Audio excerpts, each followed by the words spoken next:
Welcome to another amazing edition. This is the second edition of the Collateral Nation, where we are talking about walking is medicine. It is the best medicine for helping to keep your circulation going, whether it's in your legs, it's your heart, anywhere in your human superhighway, because with every step that you take, your body has the ability to grow what's called its collateral network of vessels.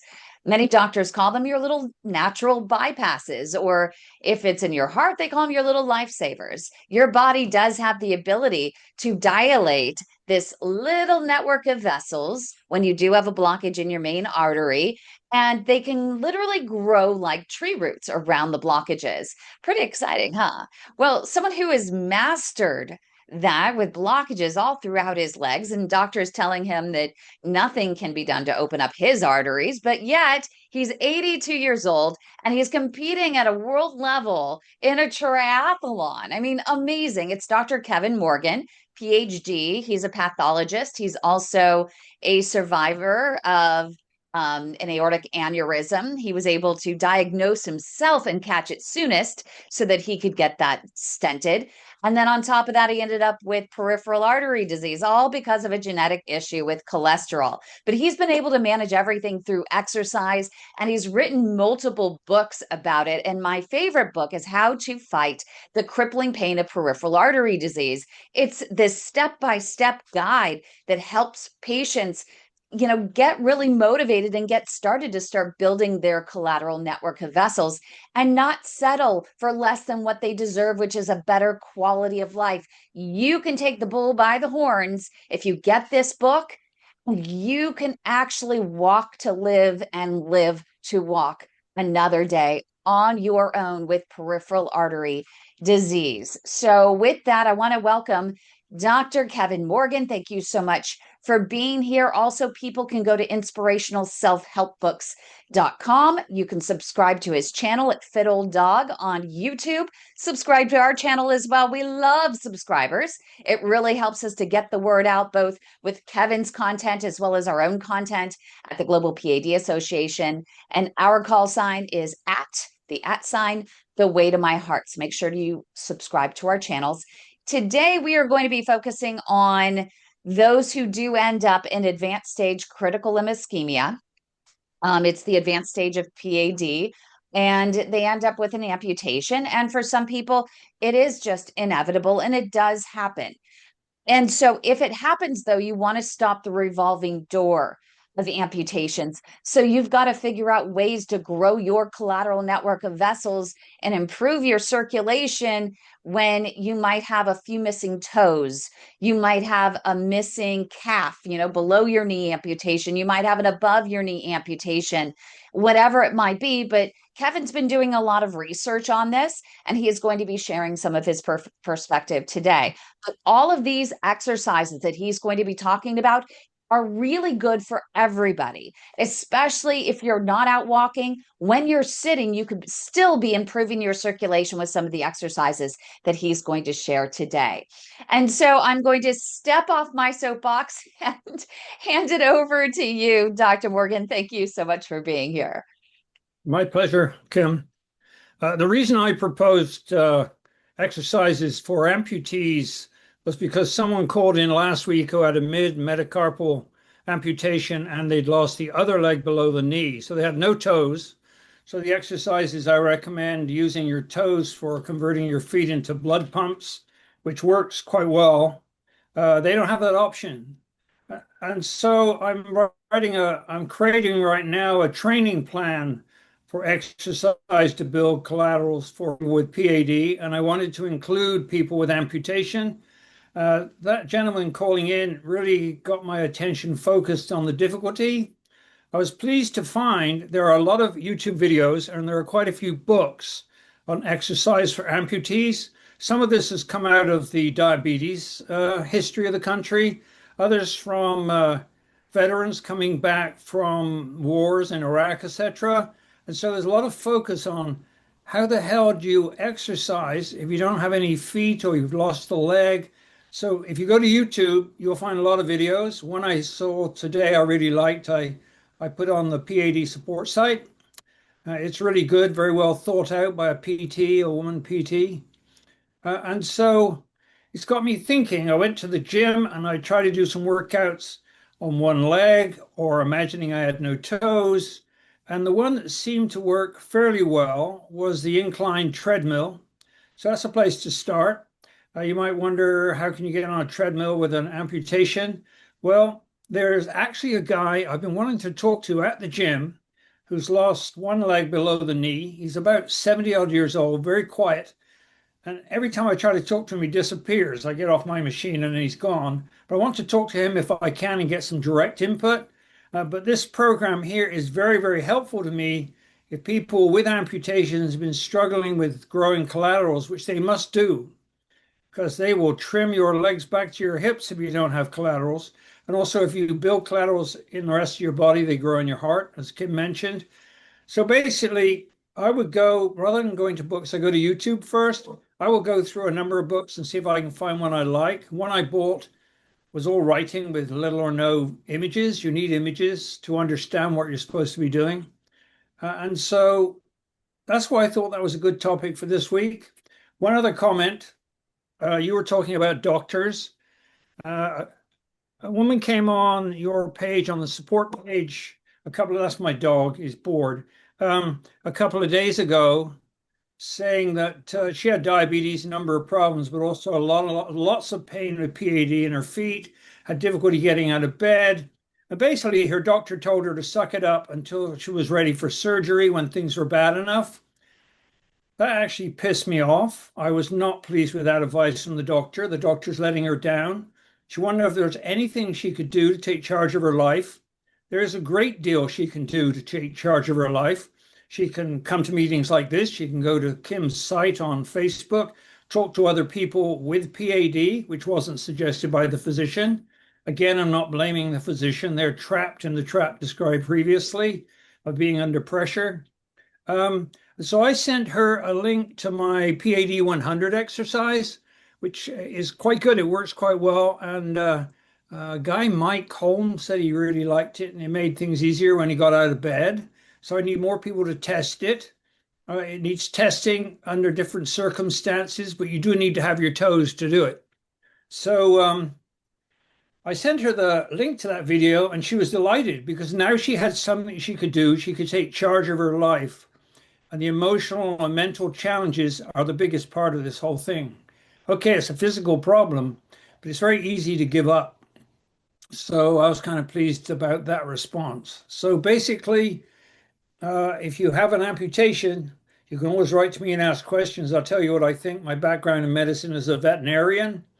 There are kind of exercises I would find it hard to teach a cow or a dog to do, but that's not my intent. And so that's why But you this is. know, the first indication of claudication, the first diagnosis of claudication was in a horse. Oh, is that right? Oh, Yes. I didn't know that. Is that right? Yeah, I can. And do you want to hear more? So Yeah. the first time they discovered the collateral network of vessels was, this one's a little sadder. They ended up a veterinarian cut the I think it was a vet, but it was a doctor of some sort, ended up cutting off the artery that feeds the antlers of a deer. Oh, really? And at first, over the short term, he noticed that they started just kind of dwindling. But then after a certain amount of time, he noticed that they started growing slower than usual, but they started growing again. Oh, And so he collateral. went back in and he discovered that the body can actually grow collateral vessels. And so that's really where everything began. All the research began on the collateral network of vessels in our body. Oh, that's interesting. Yeah, I didn't know that story. It makes sense. Makes total sense. I'm glad I could teach you something once in a while. Well, no, I don't. The more you learn, the more you know nothing. That is a fact of life. But it's quite remarkable how many collaterals we can grow. I have a question I'm trying to solve. I can't find anything in the literature, and that is whether the induction of collaterals is better done with intensity or with endurance training, closer or further away from the lactate threshold. So that kind of training I'm reading about, and I'll put in this training plan I'm building, which has taken me a while. So, but any form of exercise you can do with your amputation is do it. This guy in the gym, I've seen him several times there on on an elliptical trainer. The beauty of the elliptical trainer, if it works your arms, is you can get a good cardio workout. When I was young and fit, I could get up to about 1,000 calories in an hour on an elliptical. Now I'm lucky to do 500, but you know, aging is aging. So, any questions people ask me these meetings or by email or on the site is very helpful for me thinking through how best to work with particular kinds of amputations from one leg, both legs, just below the knee, mid tarsal, whatever. Any input I get is very helpful for constructing the ideas I put in these publications. That's incredible. And we do have Alan who's here, and he's just sitting in the in the studio audience, just waiting for an opportunity to jump in and talk about some of his challenges as an amputee, and maybe has a few questions for you about how he can improve his circulation while he is trying to get back on his foot and his prosthetic. Alan? Hi, Dr. Morgan. I was the guy that mentioned that last week, and I felt it very necessary to be here to learn from you so I can better my life.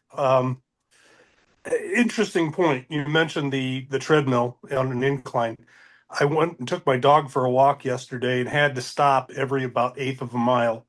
The pain in my stump, due to lack of blood flow and also into my lower leg, got into the ischemic range and had to stop and rest. But on the treadmill, on a 4 to 5 incline, I never get pain. It is the weirdest thing, where I'm not getting to that threshold of pain. Um, any insight on that? Am I doing something wrong? No, you're not doing something wrong. In fact, there's some mysterious things about claudication. I can now walk as far as I like and up hills with no claudication using this method for my toes, which is not an option for yourself. And I'm really glad you're back, by the way. Um, I think it's to do with impact. And the road is very unforgiving, even the asphalt, whereas the Hmm. treadmill is very soft. And so I think the impact is much less. So the trick is to try to find a way to walk with low impact, which of course is more difficult in your case than ours because we can use our feet like springs, bring them in softly, learn how to move with our whole body. And that, by the way, is a really important trick, is learning how to move with your whole body. Most people have no idea how to move efficiently. I studied this way back when I had back in my late 50s, I had two knee surgeries due to running induced injuries. I was obviously heel striking, and this puts pressure on your knees and your hips, and eventually you end up with bone on bone in your knees. If you continue to do that, I had a split meniscus, a Baker cyst, inflamed plica, and so I stopped running. I mean, I was wanting to train for Ironman. That was my goal, which includes a whole marathon. And so I studied low impact running, and the same applies to walking. And Danny Dreyer has a more recent book on what he calls chi walking, which is once again low impact. I bet impact is a big player in the induction of claudication because when I run, which I is very difficult to do, but I'm working on it because I want to run marathons again. But whether I can is another story. But I damn well try. Impact is very hard to run with low impact. Walking is not so hard. Cadence is lower, so I would say take a look at how your feet are striking the ground. Look into low impact running and try to apply those ideas to your walking. And basically, the method is based upon a prominent shoulder hip counter rotation. So as you bring your left leg forward, you bring your right shoulder forward and vice versa. So basically, what you're doing is you're counter rotating your shoulders and your hips, right? And this causes you to Okay. come in from the side. Now, how that would apply to an amputee, I have no idea. I don't want to be amputated in order to learn how to do it personally. That's why I'm trying to do all these exercises to keep my toes. And so I would say look into impact stress because on a treadmill, there's so little impact that when you run on a treadmill, you think, oh, I'm doing great. And then you go to the road, and before you know it, you're claudicating like hell. And on the treadmill, you ran for an hour. I mean, we're talking low pace. And so my I would say the most likely cause is impact stress because the muscle gets an Okay. impact, contracts, and that causes it to bunch up a bit, and that contracts on the vessels and slows blood flow. So uh, Mhm. I've got a video on my site called I think it's called Low Impact Running to save your knees. Take a look at that, and in there's a link to two books that I read from cover to cover that helped me a lot.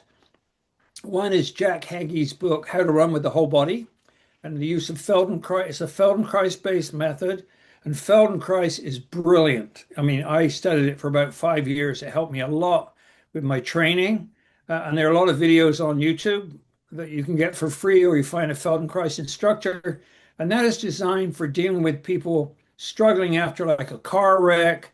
Moshe Feldenkrais developed these methods after a serious soccer injury. So I would say look at the way you move. Send me a video of you walking Okay. uphill on the level, on the treadmill, whatever you feel like. And let me take a look because I've been studying this forever because I want to keep going. And also, I help a lot of people by just giving them pointers. Some people walk like this, right? Their feet are like that. This means they have tight lateral hip rotators on the right hand side. I So do. yeah, so you can get rid of that with pigeon pose. And I'm pretty sure there was a video I saw online, pigeon pose for people with amputation. I don't know if Hmm. you looked at the videos online, but there are a lot of pretty good videos on exercises for amputees with a good advice on what to do and what not to do by PTs. Does that Yeah, help? I also found it.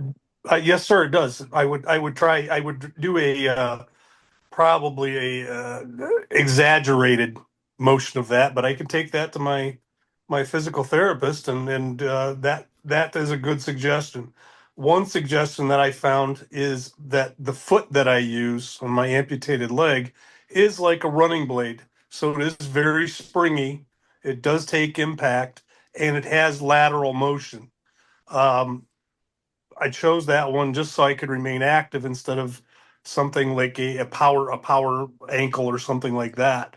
It's more work and it would grow more muscle, especially being up in the hips where I have a tendency to tighten up. It's rather unfortunate on my foot without the toes. I use something called a turf toe, where it's an insert that's carbon fiber, and you can stack them, and it acts like toes to a degree. So some of that impact of walking on asphalt and so forth is taken away. But I do find that the claudication when walking hits much, much faster. So you said Uh, turf toe? You mean yes, like sir. They're you can grass? get them on Amazon in different thicknesses. Oh, I have no idea what that is. I'll look that up. Well, it looks like it's a shoe insert that is shaped just like a shoe, and you can slide it in. And I put it underneath my orthotic, and it's springy like a toe. You Well, how can much foot, actually how much stand. foot do You you can have? actually. What's that, sir? How much foot do you have? Well, my name's Just Ken, behind by the way. Wait. just behind the toes. It was cut off. Transmetatarsal. Oh, so it is the metatarsal has been cut Oh before you, yeah, yeah. just before. Okay, so you can't use any of the muscles in your feet because the ones No. that some connect to the front, some to the toe. Now I understand. Okay, interesting problem. It's a problem that Feldenkrais actually would help a lot with, or studying your body movement. So he sent me a video, but having a PT is very helpful. Um, if you like your PT, the chances are they're giving you as much advice as you need, but more insights are good. And so, Oh, if you, definitely. That yeah, I never thought of that. The hip rotation. Um, my hip on the right, because of trying to make up for the left leg. I kind of walk wobbly. I walk back and forth, uh, kind of like a cartoon character, maybe.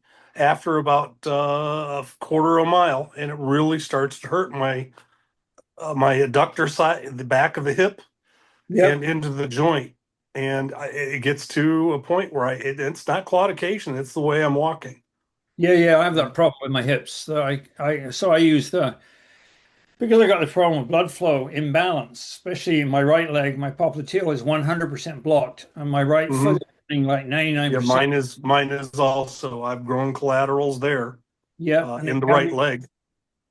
man, I get frustrated with doctors not telling people this. It really drives me crazy, but going crazy doesn't tend to help, I've noticed. Well, Um, it was the lady up to the right there, and that taught me all of this. It passed over the past 4 years, and she's a very dear friend. Without her, I wouldn't have a leg at all. right. Um, yep. Are you talking about Kim? Oh yeah. Oh, I thought you You were. guys are too kind.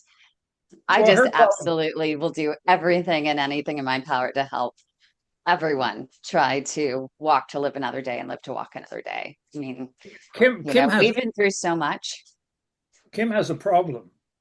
I, I, Yeah, you do. it's a You have problem of True. passion.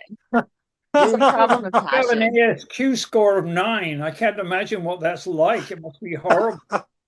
Sometimes I think she needs an intervention. I don't know. Yeah. Just to take some time for herself.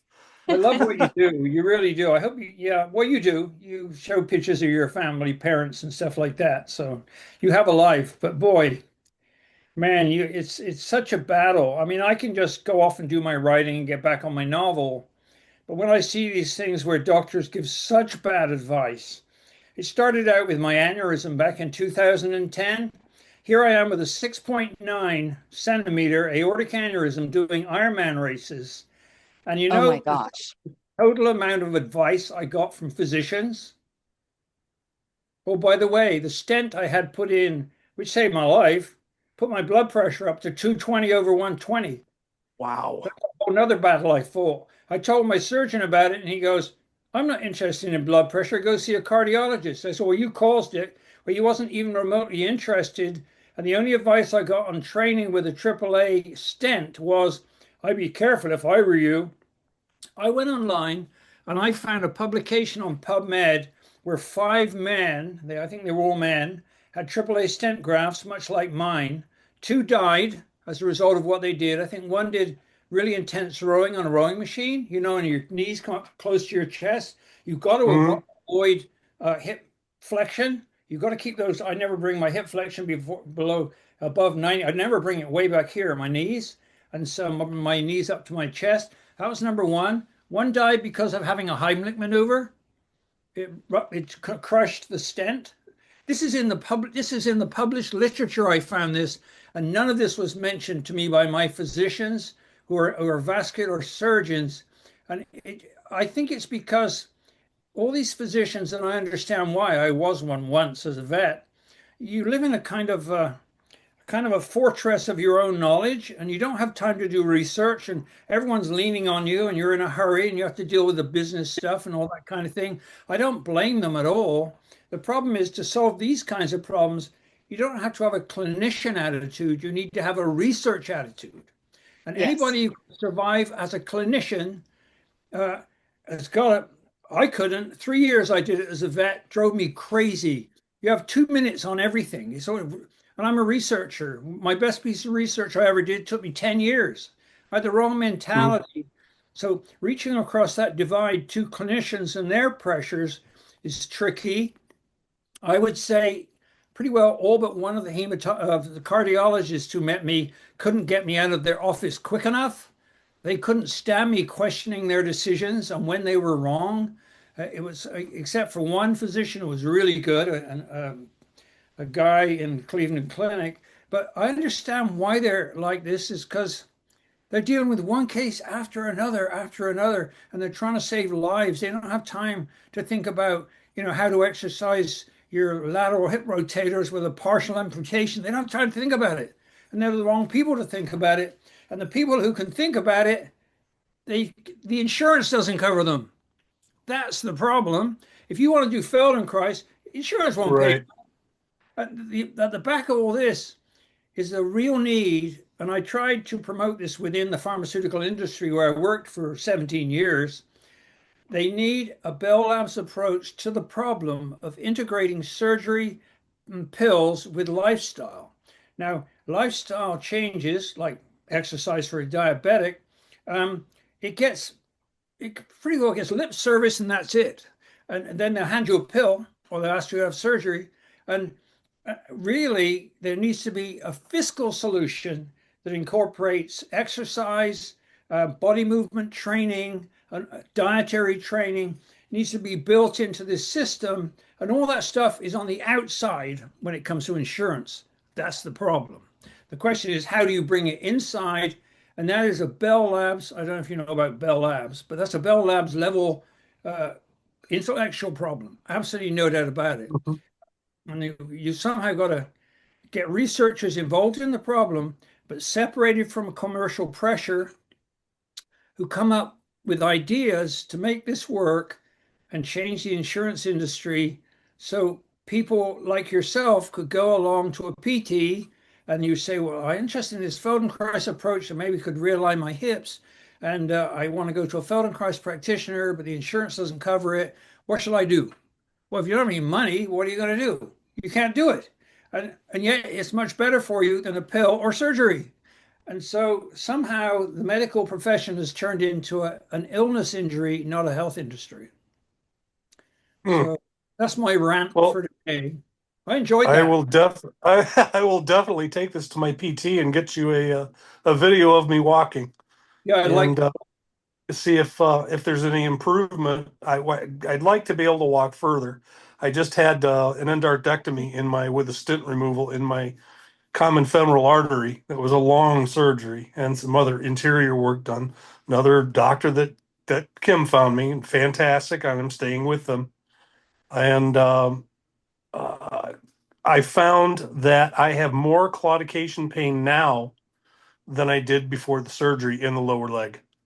I had it where the profunda was blocked, and I had pain in my calf because I wasn't getting enough blood flow to from the profunda to the muscles in my calf. That has since ceased when I walk. Now it's down below. So I'm thinking I lost a couple collaterals, and these right, collaterals are growing off the SFA and off the profunda they found.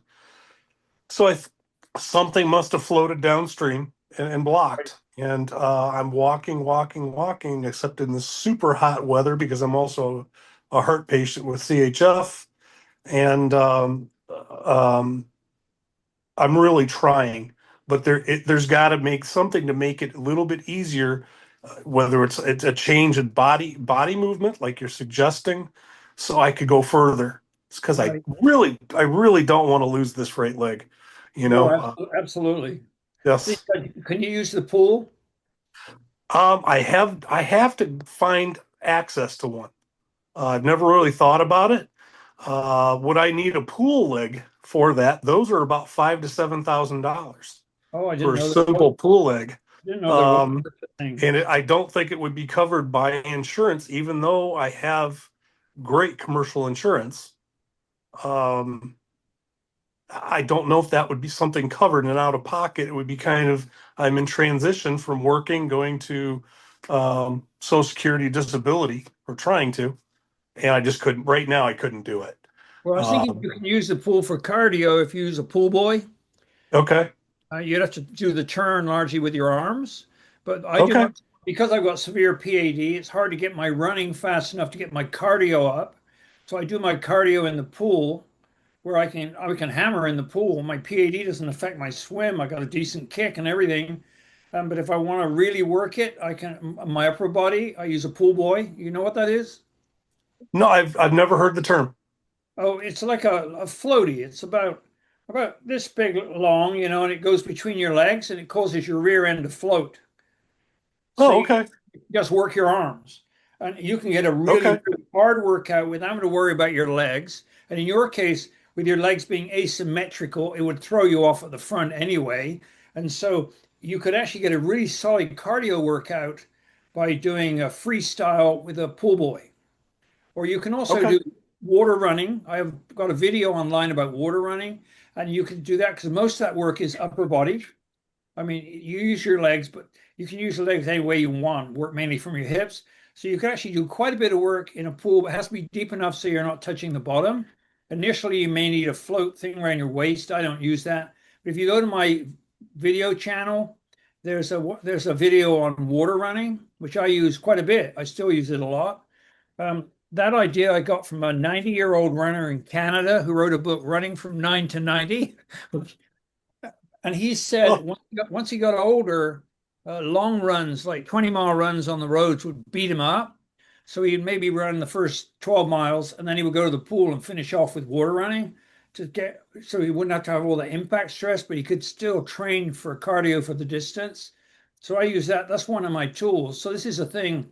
If you can get to a pool, if it's not deep enough, you can use pool boy and upper body to get a good cardio workout because that's pretty important. Yet, if our legs are impaired, how the hell we do it? I ride a bike a lot, and I can hammer on a bike, but I don't. I have both legs and all my toes, so it's different. well, one thing I'm finding now is after the surgery and being under for about 6.5 to 7 hours, the older I'm getting, um, being knocked out for that long a period of time under anesthesia really pulled a fast one on my heart. Is I'm in cardiac rehab right now, and it's slowly coming back. It's taking time, and it feels like I took 5 steps backwards compared to where I was. I was able to do, well, I'm still able to do 140 pounds on the leg press. I do squats with a 15-pound kettlebell now. Right, I'm really, really trying hard. I planked yesterday for 45 seconds, which is I was able to do a minute and a half. So it's progressively getting better. I right, don't know that we'll ever get back to where I was. I was pretty impressed with myself and what I could do. And right. it's been a mental challenge trying to get back to the level that I was at, which I may not be able to attain, but try to be healthy and still build a healthier body. Yeah, it sounds like you've got a good attitude, which is key. A lot of people, I tell them the first thing you have to do is grieve what you used to be able to do and forget it and move on with what you can do. And that's exactly what you're doing. And that's how old are you? Exactly. I'm 59, sir. Oh, you're the same age nearly as my eldest kid. It's like being so young, I've forgotten. Right. Well, I was diagnosed 20 years ago with this. I had a first heart attack at 34, another one at 37, and five-way bypass at 40, and then another heart problem. And I told the doctor while I was in there, I was walking with claudication for almost 3 years. And Damn. being the man, we have a tendency to blow things off. And my cardiologist had ultrasound done, and sure enough, both of uh, uh, my femorals from here down to the knee were just completely blocked. They were able Damn. to stent one, bypass another. That bypass lasted 14 years. Right. Another tibial bypass. This was trying to save the legs. This was right before I met Kim, and she got me in with some fantastic doctors that were able to um, keep it going, at least. Right. What's your lipid profile?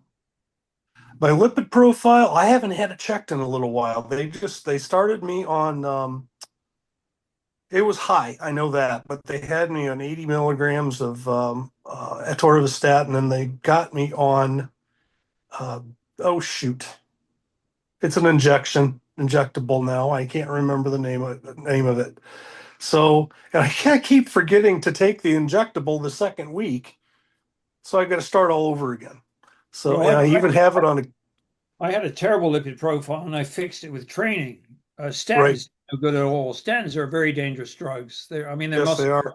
They're muscle toxins. And if you can get the cardio up in the pool on distance with upper body, you could actually do a lot to contribute to your lipids. Do you know what your HDL is? Because that's really important. No, again, offhand, I have not had it checked for probably over a year. Yeah, I just wonder because if you can bring that up, They didn't want to take it until this other drug kicked in to see if it was making a difference so they could take me off of the atorvastatins. yeah, getting off statins is a good idea. Yeah. Well, this is an interesting case. But I'm a pathologist, and you don't want to be an interesting case for a pathologist. Uh-oh. I'm a medical misfit for sure. Well, it's still walking. Yep. Oh, that's very helpful. Okay, I look forward to getting the video, and I'll do what I can. Any ideas that can help. Thank you, sir. And just watch impact stress. Somehow to walk with what you got without by reducing impact. Yeah, look at low impact running. Anyway, you send me the video, and I'll be able to come up with some ideas because All I right, had sir. Yeah, be glad to help you with that. Not a problem. Yep, and I'll go in my training plan, which is taking me a while to write because that's what people need. I mean, my surgeon told me to walk three 30-minute walks a week when I discovered that. I'm like, oh, 2 weeks after he told me that, I ran a marathon up in Maine. He doesn't listen to anything I say. He's a great surgeon, but he doesn't listen to a damn thing. And he says most of my problems because he's using aero bars on the bike. And I'm like, I haven't used aero bike bars on the bike since 2010 because of hip flexion. Does he listen? No. Is he a great surgeon? Yes. That's good enough for me. So I just say yes, sir, Right. no, sir, and then leave. But yeah, it's an interesting and fascinating challenge. Of course, it's combined with aging, which is, as I like to say, is the ultimate endurance sport. Well, Aging I'm is starting to learn that. it really is tough. That's a fact. Right. Okay, that's Well, it great. is. Great. I have discovered that walking with a prosthetic takes about 30 to 35% more energy than it does for a two-legged person. So a Yeah, lot of that just walking starts kicking my heart in, cardiomyopathy kicks in, and then I'm out of breath. But it has gotten better over the past several weeks. right. Building those collaterals in your heart is really important. Yes, Yeah, trying, but trying, where's the trying. balance? And that's the thing. It's where's the balance, where you know that the doing the exercise is helping you versus putting you on deck for a heart attack. There's a Right. balance that you can't see. I wish there was some sort of detector that you could wear that lets you know, you're just on the edge of too much. Slow it down here versus okay, you Yep. still have some Well, room to pick it up. But even the watches aren't enough, with just the ECG attached. Yeah, the best Envious. right. They check me. They keep my or my heart rate down under 100. That's the goal. Exercising, and I kind of cheat because I want to try more. uh, so it's usually up over 100 to 113 or so. Right. Well, body awareness is the key. That's the detector that works. I mean, knowing how your body's working and listening to your body, but you're doing this already, so that's pretty important. I do the best I can, and it's challenging, but I will keep fighting with it and seeing what I can do. So where are you located, Alan? I'm just outside of Chicago in Michigan City, Indiana. Oh, outside of Chicago? It's Yep, freezing just outside cold of out Chicago. there. Oh, it It's, is very much so. I'm oh on my the God. opposite side of the lake, so I get all the cold on this side, but no snow. Yeah, I remember we flew into Chicago when we came here in 78. My wife of that time were and three kids. We stayed with a couple of her relatives while we were waiting for the next flight south for my job. And I wanted to go out for a walk. They said, "You can't go out for a walk." And I said, why not? They said, "Well, you just can't." And I said, "Well, I'm going to go for a walk." They said, "Well, it's on you." I went out for a walk. I went about 20 paces and I noticed that the water on the front of my eyes was starting to turn into ice crystals. So I went back in again. It was like Very walking. much so. It Yeah. was freezing. And so Yes. that was my first experience. When I went to a restaurant, they served water with ice in, and that's not something we do in Europe. And I thought that the ice hadn't thawed yet. I thought it was frozen water. Anyway, yeah, oh, Chicago. So I did read The Jungle. Great book. And so Okay. I'm wondering, Kevin, in terms of, a lot of folks that end up, they might be in a hospital bed as well. They might be just coming to terms with having the amputation. They might be in rehab and they only have their PT coming in once in a while. What are some of the exercises? And I know it varies whether someone is a BTK or AKA below knee or above knee, or you're just missing some toes or all of the above. um, what are some of the exercises that people can do while they're still seated to help improve their circulation? Are there things that maybe they can move their stump a little bit, lift and, raise and lower, raise and lower? If they do have toes on the other leg, they could try to do your yoga toes, at least on the one leg. What are some of those things that you would suggest? Also, I mean, even the foot bicycle to use on your arms to get the cardio. So there are a lot of different ways, right? It comes down to imagination and working out what you can do to exercise the muscles you can exercise. One thing that's really helpful is to imagine exercising. There's some pretty good literature on that. That imagining doing a workout is actually improves muscle tone and stuff like that. But basically, it's a very personal thing. It depends what your problem is, how healthy you were when you came in. So if you have toes, I would say flex and extend them, flex and extend them. So yeah, it's basically comes down to working out what you can do and doing it. And that problem is more emotional and spiritual than anything else. It's like you got to have some grit, and no grit, you're not going to get anywhere. So the real question is, how do you help people, have the confidence to come back? How do we help them? And I would say that the examples of people out there who are doing it um, is is helpful for some. For others, I have to be very careful. I've noticed that when I talk about doing Ironmans, people will dismiss me as an oddity. Oh, well, it's easy for you. You're an athlete. It ain't easy for me. It's very, very difficult. I just happen to have some training. So I would say, I don't know whether Alan would agree. Um, the main problem is really emotional rather than physical. They're having the grit to try, and then how did you give them that? That's to Well, me most I important. remember being in the hospital for 51 days with my amputation, and I was there for almost 2 weeks before they amputated because I was had some other issues going on with the leg that had to all solve themselves, and swelling and so forth. And after the second week, when I had the amputation, the week later is when I started, after getting over the initial um, shock of not having a leg, is that I wanted TheraBands. I thought of those, and hadn't seen a PT yet. TheraBands can get you quite far. Right, There's a lot of different exercises you can do with them. I also discovered, and I just did it now. It's amazing. Amputees still feel their toes or their leg is there. right. And I'm flexing my toes on my amputated foot right now. Like they're Right. there. Some of the muscles are still in the bottom of the foot, Yep. are able to flex, even though they're not there. Right. Uh, Oh, that's interesting.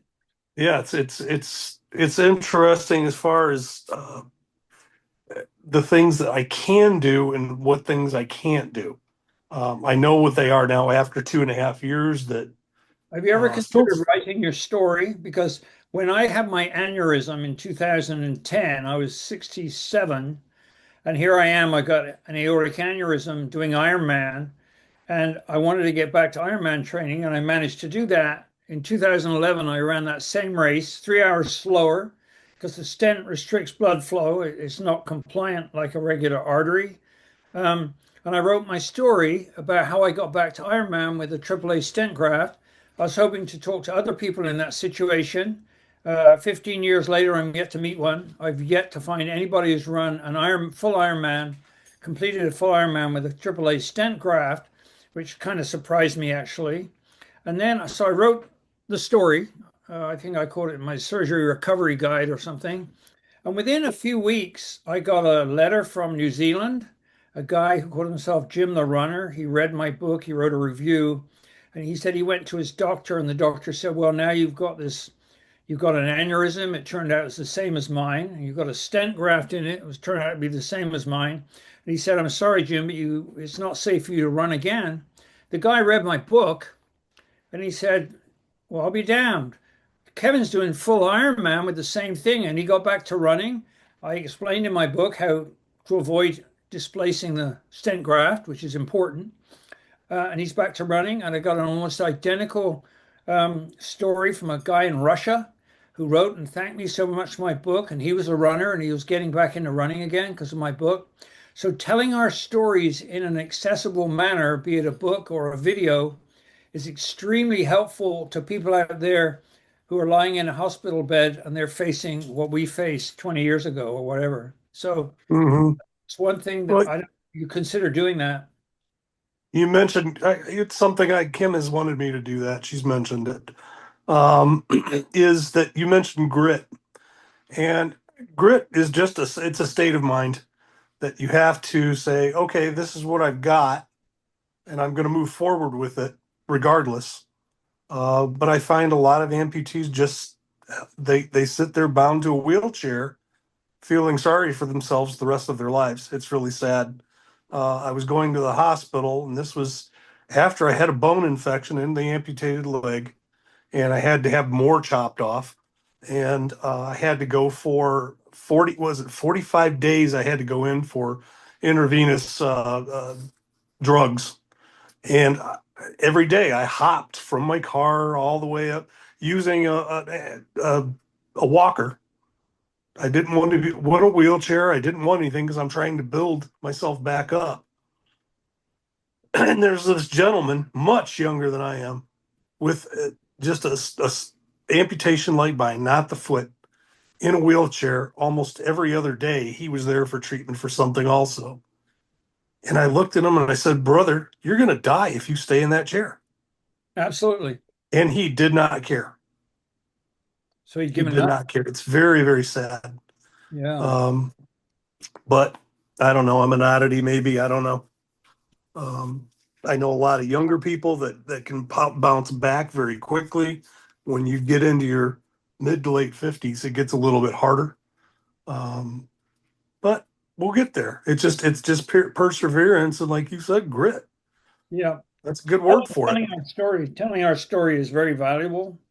And I think yours is a good one because you've been dealing with a more severe situation than mine. And it's a pretty interesting story, actually. Eh, I'd love to talk to you about it at some time. Yeah. Or you could write it as So an essay and I stick it on my site or as an addendum to the training plan I'm writing. Because sure.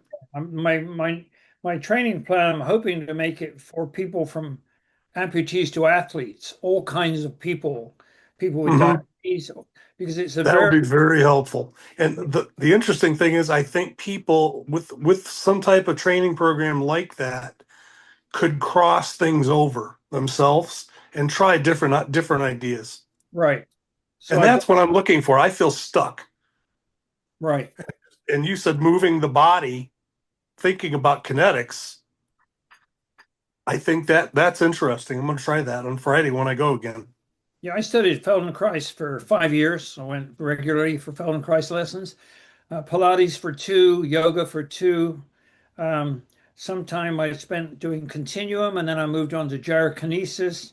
I spent 4 years doing martial arts. 2 of those years were in Jeet Kune Do. And also I've been an athlete since I was younger. But I was born during a war with bombs landing on the hospital. I had rickets as a kid, so I have weak bones and joints. I'm 6 inches shorter than my kids. I got mild scoliosis, all due to rickets, which is a terrible disease of children. I really fear for the kids in Ukraine and places like that. And so I had everything against me. And people were like, well, it's easy for you. You're an athlete. It wasn't easy for me to go from rickets, skinny kid with knobbly knees, to becoming an Ironman distance triathlete. But I wanted to be able to fight back against the bullies. So that's what I did. And so, but how do you give that to other people except by stories, storytelling, and by example? I mean, I have my Exactly. heroes. My main hero is Jean-Dominique Bauby, the French guy who had lockdown syndrome. He wrote a book called The Butterfly in the Bell Jar, in the Diving Bell. Man, when I feel things are tough, I just remember him. He, I don't know how he did what he did, and so we need heroes. We really do to keep us going. And so these people, they could read your story and they're like, "Whoa, wait a minute!" And I have a story I put on my blog about a guy called James. I was riding my bike out training on a straight road, doing about 18. I don't know when this was, maybe 12 years ago. And along comes a minivan. and the guy in the minivan winds down his side window. And usually that means expletive, deletive, get off the bloody road, you're in my way. You get sworn at by people and they call you a damn liberal, just riding your bike, right? But they had to slow down and go around you. Anyway, this guy, he wound down his window and he said, I really like the light on your bike. I had dyno lights. I said, why is that? He goes, well, I can see you because I always worry about not seeing cyclists out on the road. I said, and he said, your light is just like the one on my wheelchair. And I said, your wheelchair? He said, yeah. I said, why do you have a wheelchair? He said, well, I was in Iraq and I got shot from one of those propelled grenades and I lost all my sensation from my sacrum down. And I said, well, so you're in a wheelchair. And I said, well, how come you're not angry and screaming at me and telling me to get out the effing way when you're obviously quite happy person? He said, well, interesting you should say that. He said, first of all, I was very, very angry. I was in a wheelchair. I couldn't do anything. And I got more and more angry. And he said, after about a year, I decided I had a choice. I could be angry and die, or I could get on with my life. And I chose life. And now I help other people in similar situation. I'm very happy with my life. It's very fulfilling. And it almost made me tear up, you know? And so James, that guy, his name was James. And then as he's told me this, suddenly a big SUV behind us, the guy's going, get out of the way, really angry. And this guy who's, paralyzed from the waist down was the nicest guy. In there was another hero for me, you know? Yeah, I think at that point you look at life and being angry about stupid stuff isn't worth it anymore. Not at all. Yeah. You know, it's just not worth it. And living life to your fullest, or trying to at least. Um, and part of it is keeping yourself busy, not just sitting there. Um, and I try to do something every day, Right. whether it's different. Uh, but this is interesting talking to you. It's got my mind thinking now. And sometimes people need a kick in the butt talking to somebody else for other ideas.